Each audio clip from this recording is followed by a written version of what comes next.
All right, take three. All right, welcome to Strong Personalities. This is your host, Yanni Bear. Today, I am interviewing Auntie Liz, who is a certified strongman nerd. Auntie Liz, how are you?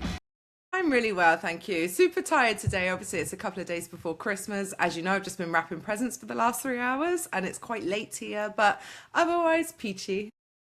I know. Okay, so what do you usually do with your family for Christmas? Obviously, you've been wrapping presents. What else do you have any family traditions, kind of just specifically for y'all?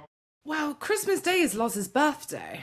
So Oh, I know, very selfish. So it means it means I can't dump too much on him because it's his day as well. So a normal Christmas day for us is get up early, open presents with the kids. I'll make us a big cooked dinner and breakfast, sorry. And then Loz usually trains on Christmas Day for an hour while I'm prepping stuff for dinner, and then he'll come home, play with the kids with the toys and stuff like that. Big dinner, play games, watch films, pig out. Just standard, normal is, it, family stuff. is that why his beard just keeps getting longer and longer? He's slowly becoming Santa Claus. He's the He was replacement. Santa in 2020. I don't know if you ever saw the pictures. Because it was COVID year, I envisioned in like August, I knew there would be no grottos that year. So I Yeah. got ahead of the game and I bought like a professional quality Santa suit. And I made him be Santa. He went around the whole neighborhood dressed as Santa, giving out little gifts to the kids. It was really sweet. He eats a good. Oh, that's awesome. So in Mexico, where I'm from, we celebrate on the 24th, and my grandpa, his birthday's on the 24th. So that's the only second other person that I've met that actually has a birthday on the big Christmas holiday. All right, so you're a certified strongman nerd. Yeah. I'm curious. I've watched a lot of your breakdowns of like World's Strongest Man and other competitions. What's the most random fact that you've uncovered in just breaking down all these competitions, either lifting, athletic accomplishments? What's your favorite little strongman knowledge that you've discovered? Like, I'm not sure there's anything specific to a certain athlete, even though it has unearthed some interesting things. Like, I think because we focus so much on the big names in the sport, it's easy for other people's achievements to go under the radar a little bit. But some of the best and like most favorite research I've done is reading Jan Todd's articles on the Stark Center. Like the first one I came across was in 2020, and it was in support of Thor attempting the world record outside of competition because there was so much, I guess beef online about it between him and Eddie and the fans getting involved. And she really delved into the history of the sport and how it came about to be a modern sport, and the fact that all it was before was people attempting these records that had never been seen or done before, with some respected people in the room going, yeah, they did it. So I thought that was super interesting. And then after that, I read quite a few more of her articles, like about how the Arnolds came about. Really, really interesting stuff. Anyone who's interested in the history of the sport should definitely check those out. But yeah, I can't think of anything about anyone in particular, I guess. For me, it was more of like the longevity points for specific athletes, like Mark Felix, Brian Shaw, how many times he made it to the final. I think those were some of the most impressive ones, just because strongman is such a beating on the body for some of these athletes to be able to keep up. Yeah, it's Every time I know how impressive Zadrunas is because when I first got with Loz, like Zadrunas was the guy, Mhm. and and I saw him compete in his heyday. I know how good he was, but it still always stuns me when we're looking at, all right, who's got the longest winning streak, who's got the longest this, or who's done the best in this, and it's almost always Zadrunas. And you look at his stats, especially in that era from about, I guess, 2006 to 2014, he was almost untouchable. He was so damn good. so. You've had a front row seat to the evolution of strongman since the early 2000s. What's been the biggest change that you've seen, and where do you see the sport still having room to grow? I think probably the biggest change is the impact that social media's had. Uh, Largely positive, not always positive, Yeah, as we know. yeah. Social media is a bit of a double-edged sword. I think there's so much room to grow in strongman. Like in a lot of ways, it's grown. We have more major competitions now. Before it used to just be the world's strongest man and the Arnolds. Now, obviously, we have the Rogue Invitational. Hopefully, going forward, we will still have strongest man on earth as well. But there's like, while that side of it's grown, I feel like the world's strongest man isn't quite what it used to be in terms of the draw. Even compared to 5 years ago, I don't think it's as big a draw now as it used to be. And certainly not compared to like 15, 20 years ago. I just don't feel like it's effectively moved with the times. But isn't that have to do with some kind of like contract that they signed like decades ago? So everything has to be built around making it a episodic show for when it is released. Yes, and apparently that contract is due to renew, I guess, very soon. I just really hope they change it and they don't just go, yeah, that worked great for 50 years. Let's do it again. I have so little faith now.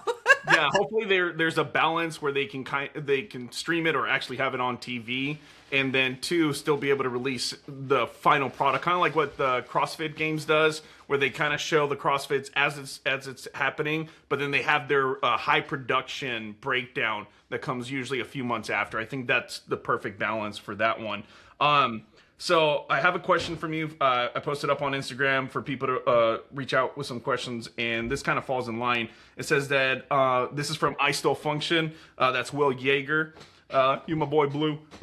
You said recently that you would have less classes at OSG. What classes would you want to keep? What would I want to keep? Okay. Yeah.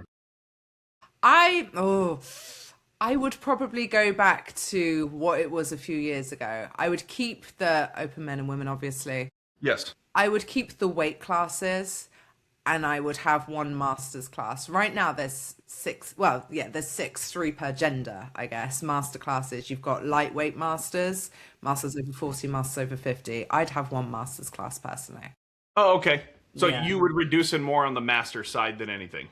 Probably, yeah. I just feel, oh God, some people are going to be mad, but I feel like strong is strong, and you could get, like, it's already a niche within a niche, yeah? And if you keep going and keep going, Yeah. you're eventually going to find a class that I could qualify for, and that's not good. Like, you need to keep it strong and you need to keep it heavy. Okay, so your focus is on reducing that. Is just making sure that we're actually showing high strength levels at this major competition. Okay, no, that makes sense. I guess so, yeah. You guess Although so? I don't know the question. Thank you, Will. And you want to streamline, I'm guessing, the competition as well, right? Yes, yeah, because I think the biggest issue that OSG has is it's not a very digestible competition in terms of like a spectator show. Because Yeah. well, you've been there, so you know, don't you? Yeah, I've been there the last 3 years. And then the Dallas one was obviously here in my hometown. All right, so you said something that kind of triggered the thought about one of the questions I wanted to ask you. You said this is going to make some people mad. And then I know with your popularity, especially within the strongman community, and the drama, the beef, and everything that seems to consistently happen here in strongman, how has social media impacted your relationship with the actual sport? Because we've talked where no matter what you say, 50%, 50% love hate. Yeah, like you know, I think it doesn't matter what you're doing with your life, you can never please everyone.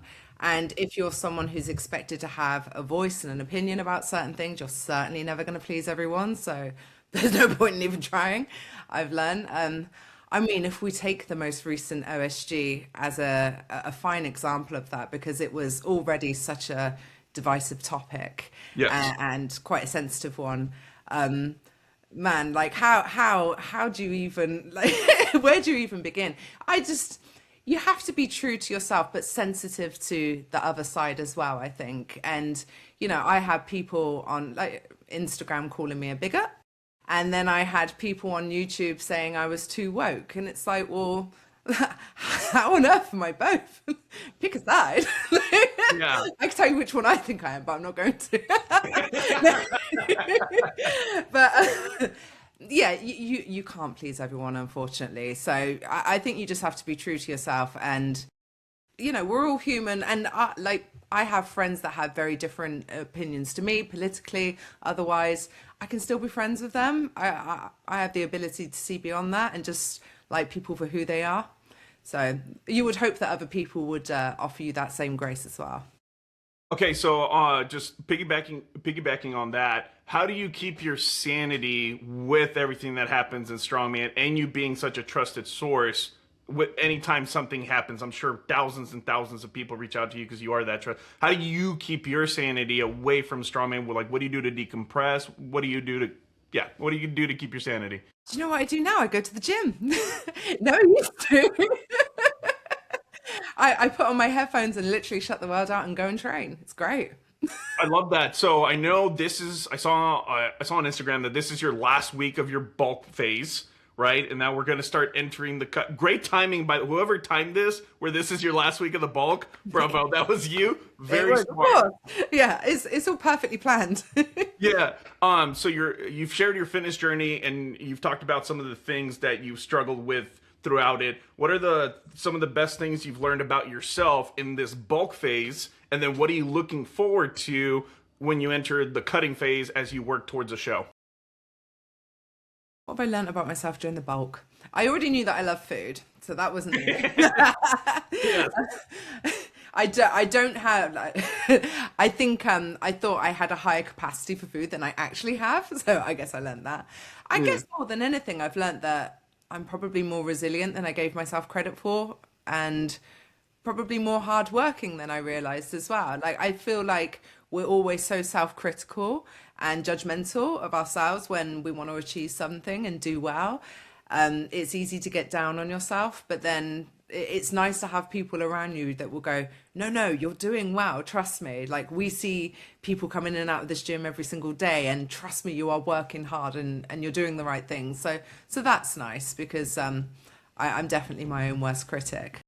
And in terms of what I'm looking forward to, probably seeing like what I've managed to do. Because like this whole last year, like I was training always with a purpose. Obviously, I wanted an off season of actually trying to get strong, ready for my competition that I did in September this year.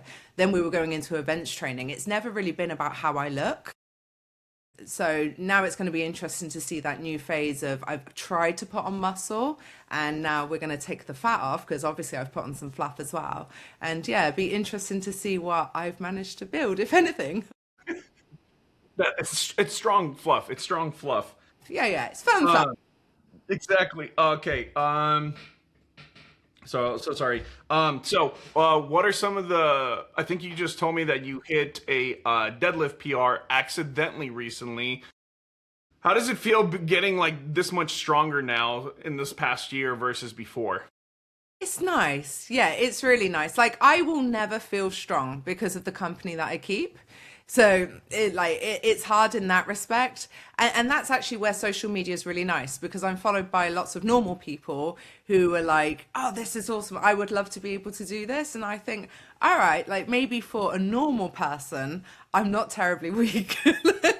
No, that's a great point. Yeah. Yeah, it's really hard to feel strong in my world, where, you know, you have Rebecca Roberts or Andrea Thompson come and train, and you've got Loz and Jack Osborne, I forgot his bloody name. It feels like everyone in our gym is so damn strong. So, you know, you're just trying to keep your head above the water. But I think if I look at it objectively, if I look at myself 2 years ago, I would never believe I was capable of doing what I'm doing now.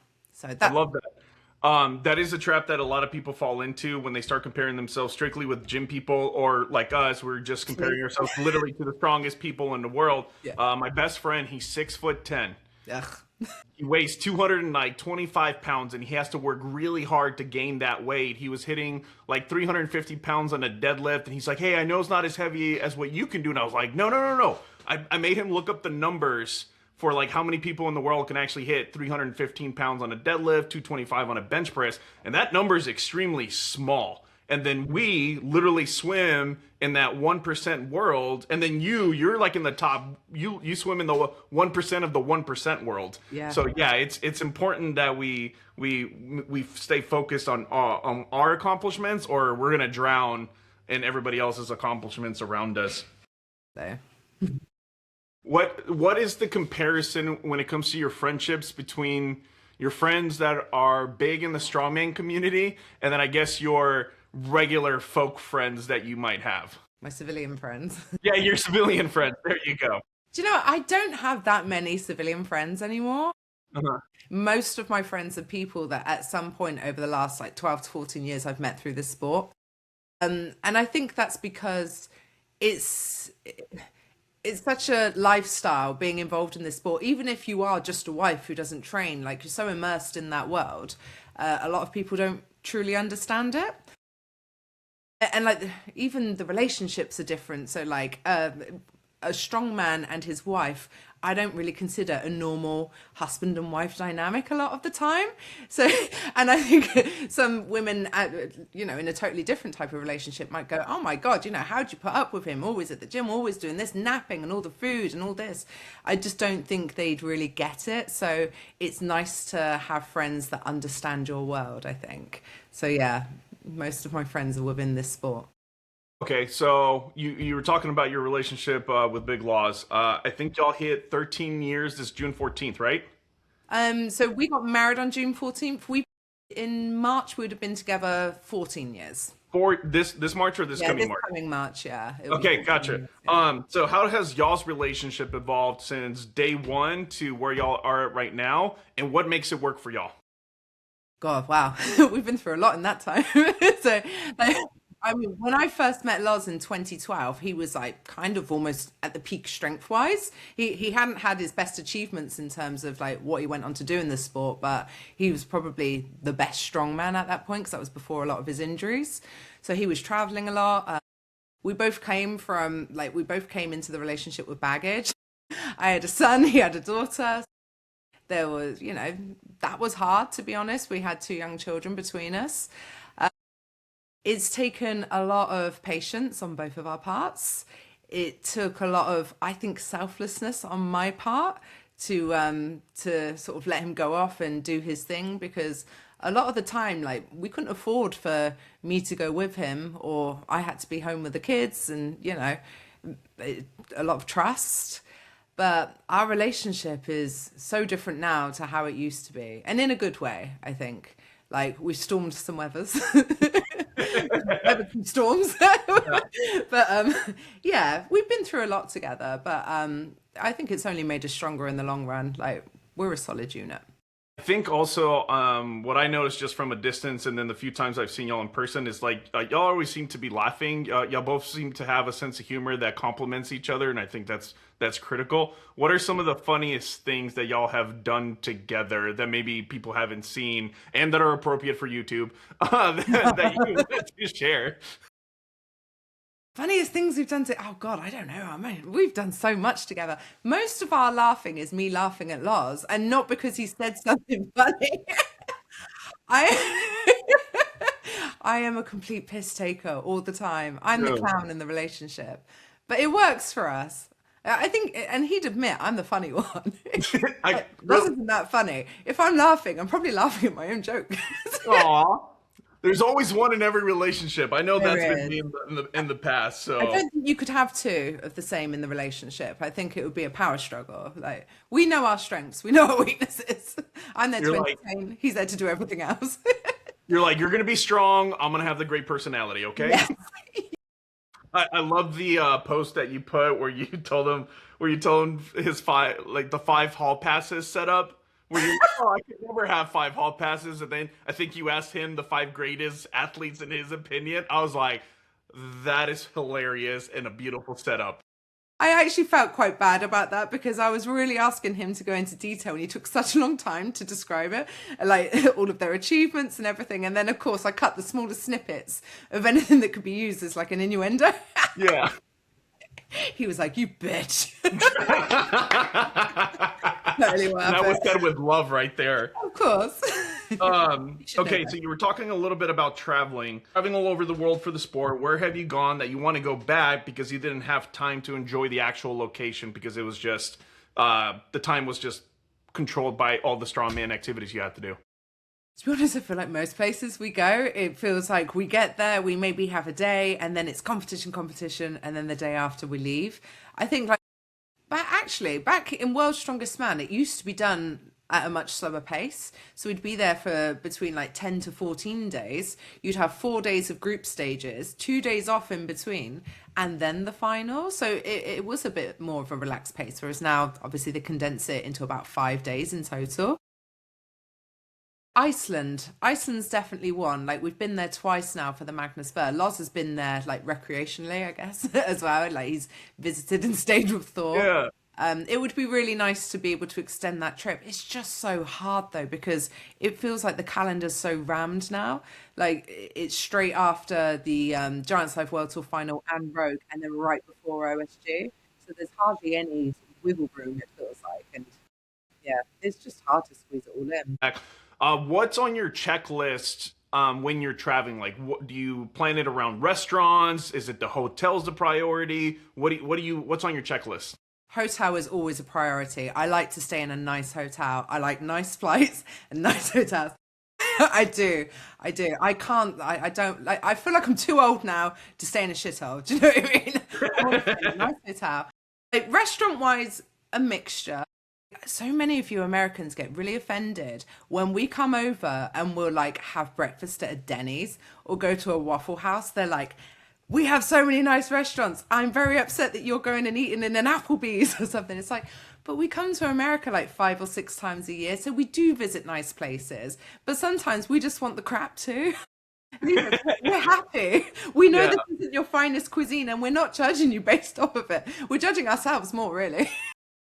No, that's my rule of thumb, that if I'm traveling somewhere, I don't want a chain restaurant.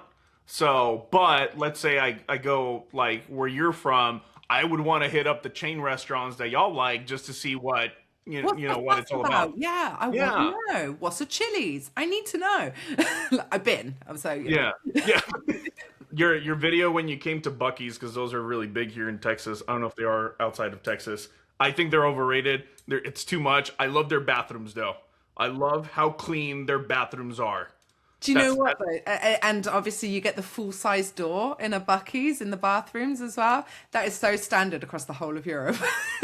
Really? Really? Really? I have a whole album of toilet doors. I could send you some. Yeah, like public restroom doors. I take pictures wherever I go. That's wild. So hotels, restaurants, those are your big ones. And then on flights, do y'all prioritize exit row, I'm guessing? Well, I have like air miles with every single airline that we ever use. Like I am most popular with Virgin, so I am just because we use them most frequently, Virgin Atlantic. So I can often use points for an upgrade there. So if I can get us business for a long haul flight, I always will try. But yeah, worst case scenario, exit row. Aisle for Loz, window for me. We like what we like. He needs to be able to stretch his legs out. I want to be able to lean. And this is especially after he's lost some weight. He's trimmed up. I can't imagine the travel situation when he was at his biggest. Because even business probably was still uncomfortable for him. Yeah, and to be honest, back then we didn't have air miles and we couldn't afford an upgrade anyway. And I'm not sure it would have, because there's still a shoulder space issue for really large men. So I don't think it would have been any more uncomfortable. The worst flight I ever remember having was to World's Strongest Man in 2015. We had to fly to Amsterdam, which was fine, really short haul for us. And then from Amsterdam to Malaysia. And it was an absolutely packed flight. And we were in a row of 3. It was like 3, aisle 3. And there were 3 strongmen crammed in behind us. And we thought, oh, those poor bastards. And like the window next to me was empty. I was in the middle and Loz was in the aisle. And the last few people coming on the plane, and I had my fingers crossed. I was like, come on, stay empty, stay empty. And then the last person that got on the plane, it was the fattest man you've ever seen. And of course, it was the seat next to me, and he just spilled into my seat completely. He took half of my seat. I was like that. There was nowhere they could move me, so I was just like leaning on Loz the whole time. It was a 13-hour flight. It was terrible. Yeah, I've had some rough flights.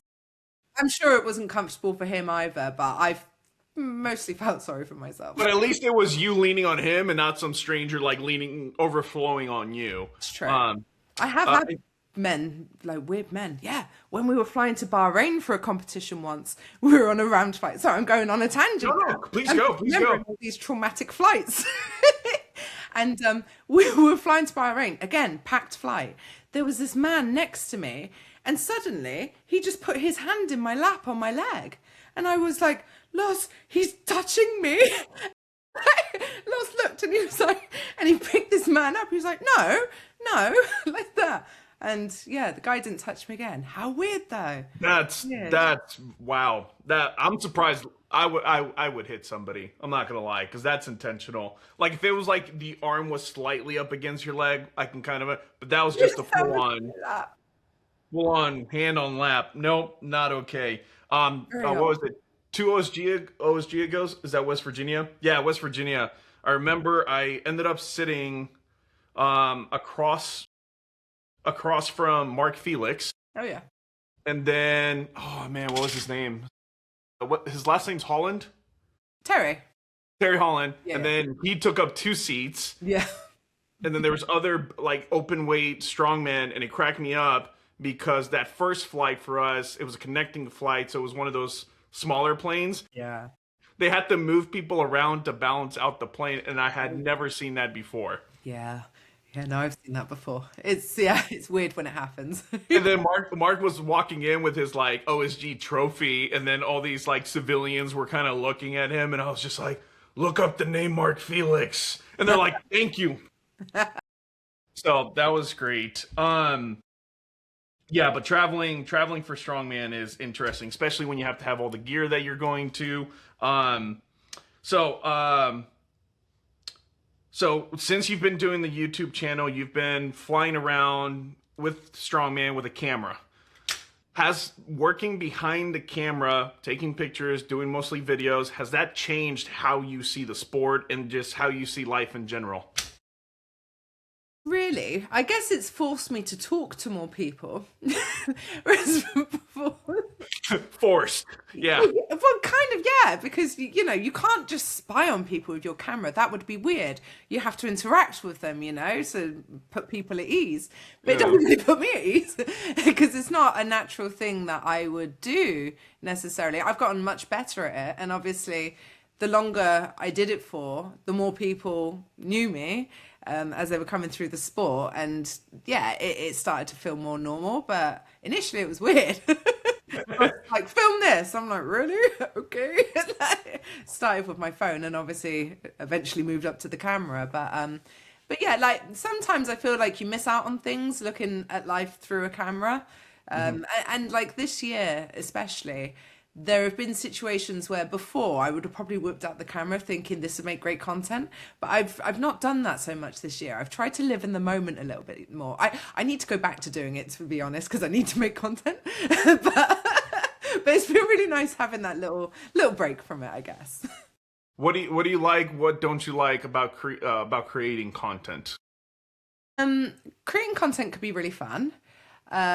It can be stressful as well because you can put a lot into something and no one watches it. You can put nothing, like you can just chuck something out and everyone bloody watches it and you think, oh Christ, if I knew it was going to be that popular, I would have put a bit more love into it. It can be very unpredictable and disheartening and discouraging, I guess, when things don't go well.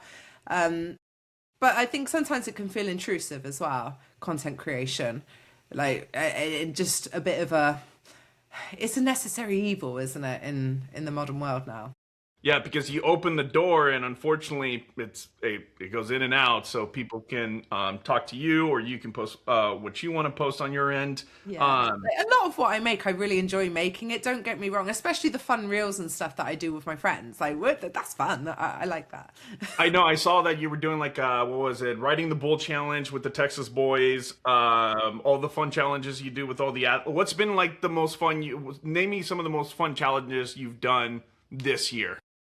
Me and Rebecca Roberts have a lot of fun. Yeah. the plank one where y'all sped it or y'all made it look like that was hilarious. Yeah, we're like this, pretending it's in fast forward. The bull riding was obviously very fun. Probably most fun for me. I think I was the only one who didn't injure my abductors. The other guys came off. Yeah, it was pretty rough for them. I think though my biggest achievement real wise this year, or content wise, was getting Mateusz to partake in a silly reel, because he's very serious on social media, so that felt like a big win for me. Unless he sees a rainbow. You, yeah, yeah. No, it was just a silly one, walking into his gym with a bar, and I'm in the middle. Him and Loz are either end, and it's 2, 3, 4, and then they lift the bar, and I'm floating in the air, and it was like, but just to get him to do something silly on social media felt like a really big win. I was proud of that. I'm sure it's easier for you to get buy-in now with as many as you do, as long as you've been doing this now too. Speaking of the Texas boys, I have a question from Instagram. It's from a guy named Smash Andrade. I don't know who that is, but the question is, who is your favorite Texas boy, and why is it Austin? No, I can see this is one of these situations where I can't win. My relationship with Nick and Austin is very different. Austin, I'm like his English translator. So his British translator, I guess, Yeah. if he sees things and he doesn't understand it, he'll send it to me. He sends me a lot of abusive stuff also, and offensive stuff, and I send a lot of offensive stuff back. Nick is somehow less offensive, but I'm probably more offensive to him. Andrew Burton is my favorite Texas boy. There we go. Oh, wow. I went Wow. there. Yeah. All right, so I know I had a question based on that, and it was the question was, who is your favorite strongman to pick on, and why is it Nick Guardian? I do enjoy picking on Nick. No, the more if you see me picking on someone, it's usually like a good measure of our friendship. Yes. Yeah, it's a love language. It's a term of endearment. If I pick on someone, it's usually because I'm quite comfortable with them and I consider them a friend. I don't pick on people I don't like. Exactly. Some people are like, man, Yanni hates me. And I was like, no, I really like you. That's why I pick on you. Like, I'm there's not some leaving people. you alone. Yeah, that's why some people, when they walk into the gym, the first thing I do is I flick them off, because I'm like, hey, dude, I missed you. Like, where have you been? Yeah, exactly. So now every time I see you, I'm going to be like, hey. Hey! Then Big Loz is going to be like, what are you doing? I was like, it was a joke. It's a joke. We're cool. We cool. I promise. And then you see me across the air. Yeah. All right, let's see. Oh, this is a good one. We had lightly touched on it in a conversation about a month ago. What are some of the craziest rumors you've heard about yourself since you you became big on social media? Oh. How long have you got? Let's hear it. This is the one I was excited for. Okay, so there was this guy on our YouTube who kept spreading this rumor that everyone caught Colin Bryce hitting on me, and like everyone was outraged by it, and there was like this whole effort to try and protect me from Colin. It wasn't true at all. Really? That was a really weird one. Very odd. Earlier, Did you talk to Colin about it? yeah, I sent it all to Colin. And I was like, stay away, pervert. I love that. Colin's another person I like to wind up. When the whole Mitch thing kicked off earlier this year, there was rumors that I was a Reddit mod trying to cover up the whole thing, which obviously I was. What? A Reddit mole? Reddit mod. So a moderator on Reddit. Oh, okay, gotcha. Strongman subreddit. So I was trying to bury the story, which obviously wasn't true. With the Colin Bryce allegations, right? That's how you buried it? Of course, yeah. I like that all-powerful Liz. There was also someone on there. I actually found out who it was. There was someone on there spreading this rumor that me and Loz actually haven't been married for a few years now. Like, we broke up a few years ago, but I made him sign a business contract so I could keep the channel, and he had to pretend to be married to me. like we couldn't make a YouTube channel unless we were married, you know? That is wild. Yeah, I know who did it as well, because they said it to other people, like mutual friends, and they told me. So I'm sitting on that one. I might use it one day. Yeah. That's you got to save those receipts. That's why. Yeah. Oh God, yeah. And the longest standing one, I don't know like what your viewership is like in terms of age and sensitivity, but the longest standing one is that me and Loz are swingers. I know. I don't know where it came from because I've never propositioned anyone. I don't know. I don't know. I don't know. I bet you somebody just saw you buying pineapples at the grocery store one time, and then it was upside down accidentally in the cart, and then that's the sign for swingers. I Or only learned about that recently because someone from Hawaii bought me like a lei and it had sweets in it and they were Yeah. pineapples and they were like, oh, don't wear it upside down. And I was like, why? I didn't even know that was a thing. Well, I just learned that you know the little gnome statues. Yeah. So Like garden now, gnome. no, nowadays that's how you tell other people that are driving by your house that that's a swinger friendly house. You put a gnome in your garden. Yeah, Do the old people who have gnomes in their gardens know this? that's what I'm saying. I was like, I know a lot of old freaky people now. Oh, God. Yeah. Wow. There you go. So, Well, somebody else also showed me a clip from The Grinch, because you know how there's always like adult jokes in kid movies. But there was one where they were showing the Christmas town, and then it was a party with all the adults, and everybody kept putting their keys in a jar. okay. Yeah. And then I was just like, oh, I just thought, that was because they were going to drink later, and they didn't want to drive, drink and drive. But yeah, the Grinch, the Christmas town were swingers. All right. Good to know. All right, so this is my final question. I don't want to take up too much of your time. I know it's past 11 p.m. where you're at. Who makes up your support group? My support group is Loz, obviously.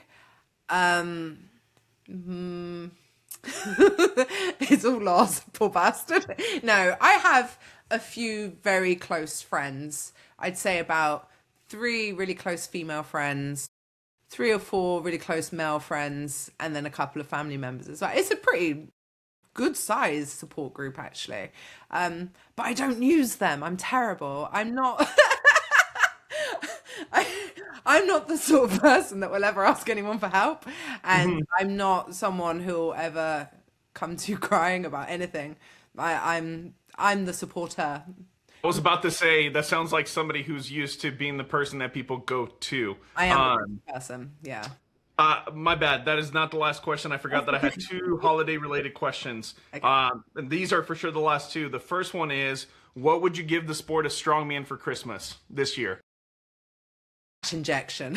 I would give it a cash injection from a big sponsor who understood that they don't know enough about the sport and kept on all of the great people who are doing good things in the sport and just threw money at them to help make it better. Yeah, because I think that cash flow would help solve quite a few problems that we've seen in the last or this last year. And then last question is, what is a resolution that you have for yourself, and what's a resolution Strongman should have for 2026? Don't do New Year's resolutions. No, that's fine if you don't, or just tell me some of your goals for 2026. 2026, I'm going to step on stage in my first bikini show. First and last, probably. Dreadful. I don't know why I do this to myself. You like the challenge. Yeah, I guess. I like to horrify myself occasionally. Yeah. A resolution for the sport. I wish everyone in the sport would be a little bit kinder to each other. Not that we have a kindness issue in our sport. I think sometimes people become jaded and they like I see examples where someone might have a bad experience just with one person and then they blame the whole sport collectively. But that's not my experience of the sport, and I don't think it's most people's. I think it's a genuinely inclusive, welcoming place where it doesn't really matter your background or, it is a bunch of misfits really. And I don't think we're judgmental people. I think we're very welcoming, very kind in general. And I hope that we can all show that going forward into 2026. Yeah, I think sometimes our passion for the sport lets other emotions ride it too far to the other extremes. So, I think sometimes we all get a little bit carried away. I think we all need to calm down and enjoy Strongman. Ooh, Ooh, yes. all right, where can people find you On social media, not in person. Yeah, don't come looking for me. You can find me on Big Loz Official, of course, our YouTube channel, or I am Mrs._Chatelet on Instagram. Say Chatelet, you can do it. Chatelet? Yeah, it's good. Well done. Very nice. All right. Thank you so much for jumping on. I'm gonna, thank you for jumping on. I know I'll see you at a few competitions this coming year. I hope you enjoy your holidays with your family, and I'll talk to you soon. Awesome. Thanks for having me.